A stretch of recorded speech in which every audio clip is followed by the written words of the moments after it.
अंगनवाड़ी रे पशी अभिभावक दादागिरी। केन्दुझर जिला हाटडीही ब्लॉक बंच पंचायतर शिवनारायण 1 नंबर अंगनवाड़ी रे एक अभावनीय घटना घटी।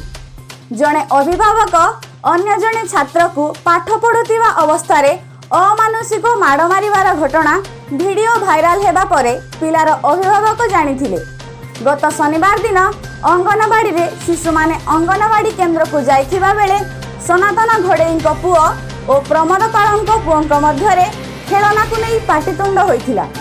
अंगनवाड़ी भितरु सनातन घोड़ेई पुओ घर को जाई तार बापा को ए बाबद कहिबारु सनातन घोड़ेई अंगनवाड़ी केन्द्र को आसी काहाकू किछि न कही अंगनवाड़ी दीदी सुभाषिनी बेहेरा पिलांको पाठ पढ़ाउथिबा अवस्था रे शिशुर गोड़ दुईटी को टेकी धरी ऊपर को टेकी देई चापुड़ा मारिथिले।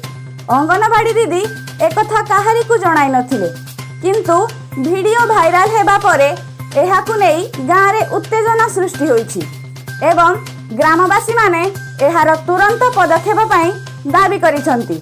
हाटडीही ब्लॉक रु सुशांत कुमार साहू को रिपोर्ट, शुभम टीवी।